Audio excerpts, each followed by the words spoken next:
Who or where or what or why or when to start with? Who? This boy was a kind boy, and even though he was poor, he was strong.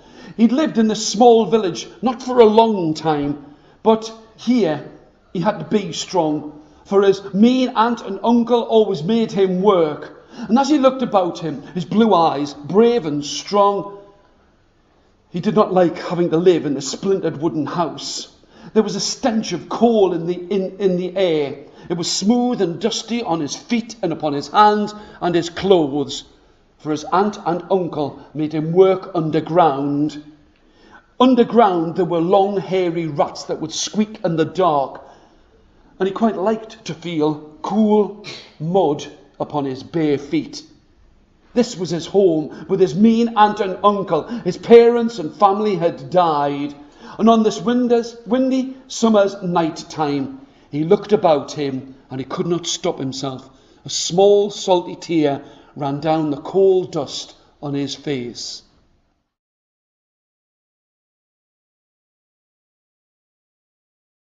The census story starting with when. On this windy summer's night time, he could feel it on his skin. It was so beautiful, because down underneath the ground, where he had to work with his hammer, he would have to hack and cut at the coal. His body bent double, and the only time he got to see the outside world was early in the morning or late at night. There was, up in the sky, a great crescent moon. It was a thin crescent moon that he could see above him. But this boy, kind, poor and strong, had to live in this small village. He had to handle the smooth, dusty coal. He lived inside of a splintered wooden house, but he did not like it inside, for when he tried to go for the few hours of sleep that he would get, he could hear the hairy rats with their long bodies scratching and pulling at his bedclothes, trying to nip at his toes. But he did not like the place. And as he walked away from the pit, the mud on his feet seemed to cool him down. He loved that earthy smell in the air, and this was his home. He did not live with his mother and father, sister or brother, for they had all died inside of the city. For inside of the city, it was not clean, it was not hygienic, and he was the only one that had survived. And now he'd been sent to live with his aunt and uncle. He'd always thought that they lived a good life in the countryside, but now, 10 years after they'd started to have a pit in this place, it had changed. No more green trees, no more rustling of leaves. All it was mud and dust and dirt. And there was a stench in the air of oil and coal. As he lay down upon his bed by a small candle, he would sit and read. Oh yes, unlike many boys and girls at that time, he could read. He had sat at his mother's knee, and she had given him her diary of what she had done when she was a child. And every day, as he felt the rough covers, he would read more. But he could not believe it. He'd spilt some water on the outside of the book, and the leather had started to go rough, and it was only where he touched it with his smooth fingers, his fingers covered with coal, that he could see that it was starting to shine and sheen by the light of this thin crescent moon. Outside he could hear the crunch of the wagon wheels upon the dust and dirt and gravel. As he looked out of the window, he could see the owner of the mine. He did not know what was going down underground. He did not know the way that the children were treated so badly, had no food that they could taste upon their lips, teeth and tongue. And as he looked up at that thin crescent moon, he'd heard people say it was made of cream cheese. But he had never eaten cheese in all of his life. He'd never had that saltiness upon his lips, teeth and tongue. But even so, his mouth watered at the idea of having cheese. The very next day, as he started to go off, down towards his work, with his rusty hammer over his shoulder, the hammerhead was cold to the touch. But I'll tell you something. He could hear a noise. He did not know what the noise was. This was the countryside, but he could not tell. And as he got closer, he could see that there was an animal that he had never seen before. It seemed to be like an old man with a beard upon its chin. It had horns upon his head, and for a moment he thought it was the devil himself. But he knew that this animal was in distress. It was caught inside of a thick, thorny hedgerow. He did not hesitate for a second. Using his hammer, he pulled it to one side, but the thorns and thistles scratched at his skin, and the blood dripped down upon the ground. But he helped to get this goat from out of that place, for that's what it was, a goat, a billy goat, with a beard upon its chin. It had a smell about it that he did not recognize, but it was warm and it was soft, and he held on to it. And as he looked after it, he heard those wagon wheels yet again, with the great brass boss in the middle of the hub. And as it came closer, it was the owner of the mine, and he looked and he said, "You boy, what do you think you're doing? I know you're hungry, but stealing one of my goats..." And here he raised his hand high in the air and was about to strike him. But this boy was good and strong, and he was used to being beaten by his aunt and uncle, and he braced himself ready. "Sir, sir," his voice was weak and thin. "Sir, I could see that this animal, the one you call a goat, was trapped inside of a hedgerow, and I've helped him." The man stopped his arm. "Help him, you say? Help him, you say? And that is what you did?" And here, that terrible look of anger in his eyes and on his lips changed to a smile. "I could do with a boy like you. A boy who could look after these goats that are forever escaping. Where do you work, boy?" And here the boy looked. You see, sir, I work underground in the mine, and I would love to help you as long as I could get to see the light of the sunshine and feel it warm upon my skin." And the boy was taken on by the rich mine owner. He looked after all of his goats, not just the billy goats, but the nanny goats as well, with a thick, rich, creamy milk. And for the first time in his life, he tasted cheese upon his lips, so salty. He tasted cheese upon his tongue, so smooth. He tasted cheese. And he grew taller and stronger, and never had to go underground again. And he always knew the feel of the sunshine upon his skin. And remember that night with a thin crescent moon that truly was made of cream cheese.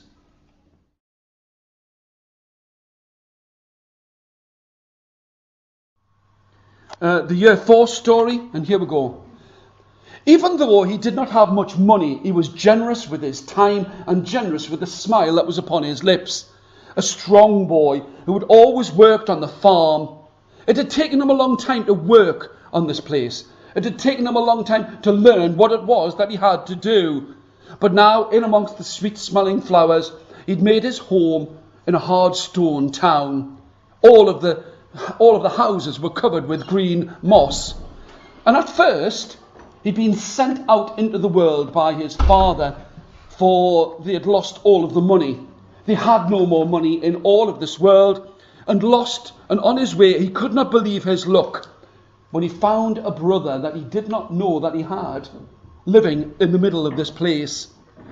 His father was so sad. His heart was broken inside of his chest to send him away. But if he had known that he had found this brother and now worked hard, and it was on this dry autumn evening that he looked about him.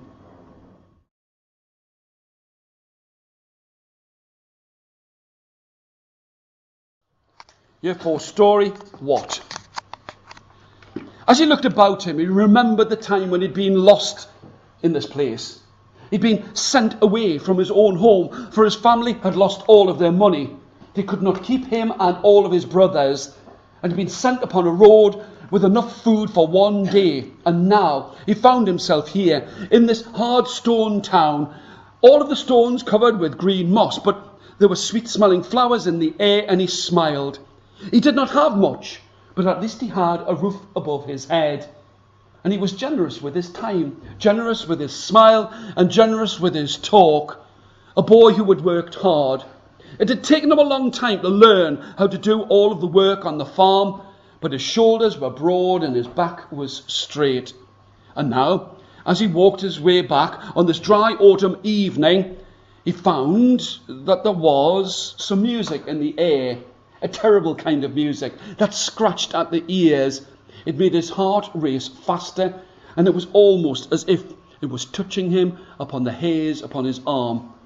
But as he looked, walking back home, this music, this harsh and loud music, you could see that it was coming from a cottage in the middle of the forest. He'd never seen it before, but it looked as if someone or something was rebuilding it.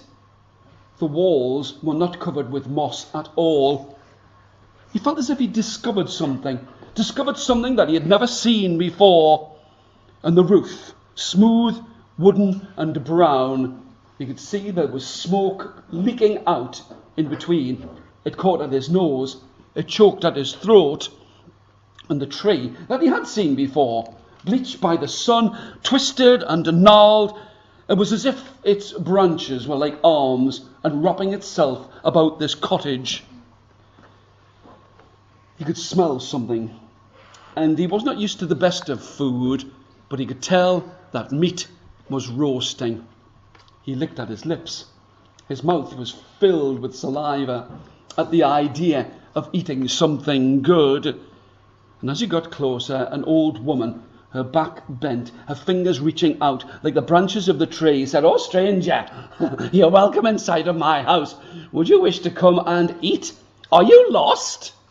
The boy said, "No, I had been lost once, but now this town is my home, but I have never seen your cottage before."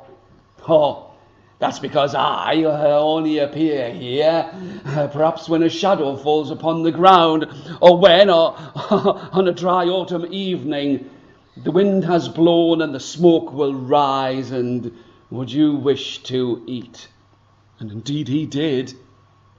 But when he looked and started to bite at the meat, he said, "Old woman, what meat is this? It does not taste like lamb, or it does not have the hard, strong iron taste of beef." "Oh, it is a dog's leg." It was as if something had gripped at his stomach and made him bent over double. "Oh, do not worry. Before you knew what it was, you seemed to like the taste upon your lips, teeth and tongue." and it was as she reached towards him, he could see on her wrist there was a bracelet. In what little light there was left on this autumn evening, it sparkled and glittered and gleamed. "Oh, do you like this bracelet upon my wrist?" And as she shook it, it was as if it made a ringing noise, sweeter than the music that had come from this cottage. "I found it. Someone lost it. Would you wish for it yourself?" A bracelet that seemed to be of silver or platinum. "I will give it to you freely, if you would want it." He couldn't stop himself. It was as if the taste of the food upon his lips had gone. "You'd give it to me?" "Oh, of course, if that is what you want." Her voice was now sweeter. It did not scratch at his ears. She took the bracelet from her wrist and handed it to him. "And if you would wish to have it, I would wish to see what it looked like upon your wrist." He didn't hesitate. As soon as it had come from her wrist, he placed it upon his own. He looked. It caught the last of the moonlight, but he could feel his back starting to become bent.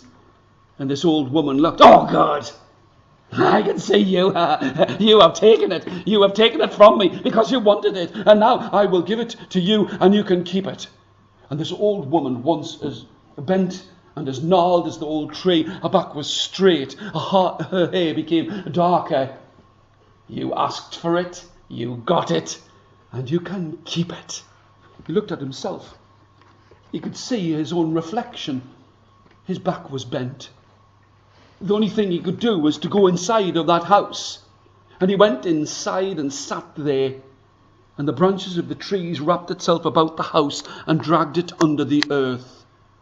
And there he could smell death and rot and ruin. And he waits until the moon is in the sky upon an autumn evening, when it is dry, when the branches will open, and perhaps some fool will say, "Please, can I have that bracelet from your wrist?" And then they will have to live in a house in a forest.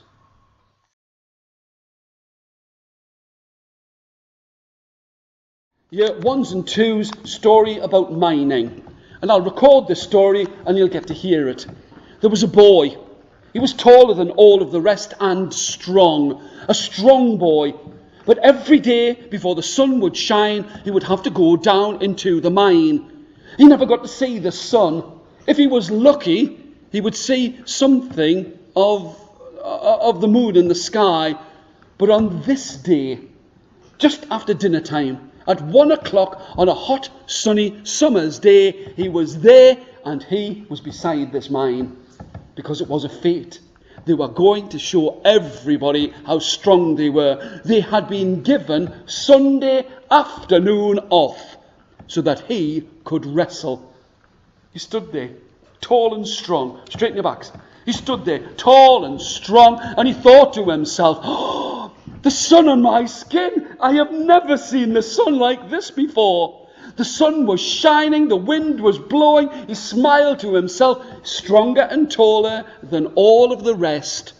And as he looked about him, he could see the old men who'd worked down the mine. Oh, they had been like him. They'd have to bend their backs. Can you all bend your backs? They would have to bend their backs so they could use the hammers and chisels and picks to pull at the coal. Straighten up. And he thought to himself, "I am young. I know I have to bend a little bit, but I'm not going to be like them. I'm going to get a job in the city, far away from here. I don't have to work here forever. I'll only work here for a short time." Everyone clapped and cheered. Many people stood around, and because it was so hot, do that with me. Because it was so hot, he could see them all drinking beer. Not beer like we have, but weak beer. Beer that would make sure that you wouldn't get an upset stomach.